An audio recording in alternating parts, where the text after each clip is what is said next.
Good evening.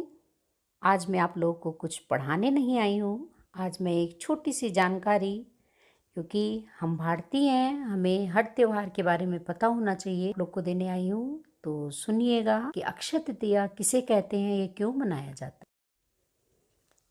है। भारत एक सांस्कृतिक देश है। यहाँ जैसी संस्कृति किसी और देश में मिलना मुश्किल है।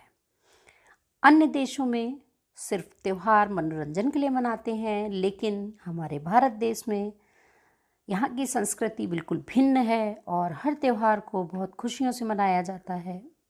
कल अक्षय तृतीया है। अक्षय तृतीया, अक्षय जैसा नाम से पता चल रहा है कि कभी भी क्षय ना होने वाला, यानी कि कभी भी नाश ना होने वाला। इसे आखा तीज और अक्षय तृतीया के नाम से जानते हैं।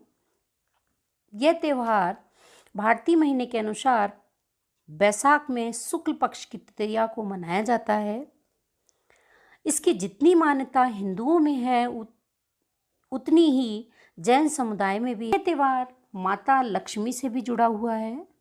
इस दिन का दान कई गुना फल देता है और कुछ लोगों की ऐसी भी मान्यता है कि इस दिन सोना खरीदना अनिवार्य है। इसे परशुराम जयंती के नाम से भी जाना जाता है। शास्त्रों में इस दिन से सतयुग और त्रेता युग का आरंभ माना गया। इस दिन श्री बद्रीनारायण जी के पट भी खुलते हैं। नर नारायण ने भी इसी दिन अवतार लिया था और विष्णु जी की अवतार परशुराम जी का भी अवतरण इसी दिन हुआ था। हैग्रीव का अवतार भी इसी दिन हुआ था और वृंदावन के बांके बिहारी जी के मंदिर में केवल इसी दिन श्री विग्रह के चरण दर्शन होते हैं, अन्यथा पूरे वर्ष ये वस्त्र से ढके रहते हैं। अक्षय तृतीया से जुड़ी हुई आज एक कहानी आपको छोटी सी बताती हूँ। मानव काल में सदाचारी तथा देव ब्राह्मण में श्रद्धा रखने वाला धर्मदास नामक एक वैश्य था। उसका परिवार बहुत बड़ा था, इसलिए वह सदैव व्याकुल रहता था। उसने किसी से इस व्रत के महत्व को सुना। कालांतर में जब यह पर्व आया तो उसने गंगा स्नान किया, विधिपूर्वक देवी देवताओं की पूजा की, गोले के लड्डू, पंखा, जल से भरा लोटा और गेहूँ, नमक, सत्तू, चावल, गुड़, सोना, वस्त्र इत्यादि वस्तुएं ब्राह्मणों को दान दी।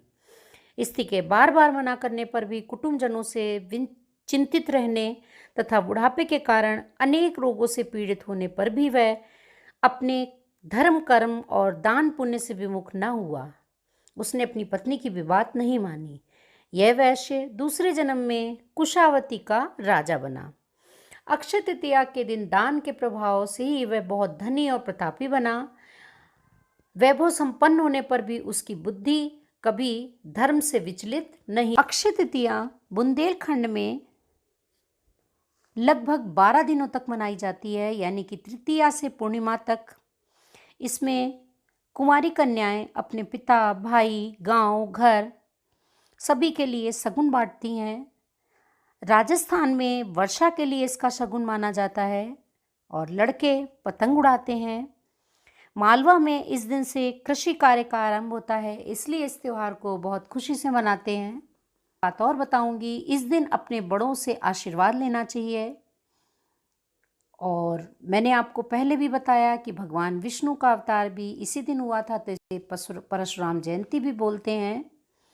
आगे भी मैं आपको ऐसी जानकारी देती रहूँगी। Thank you so much.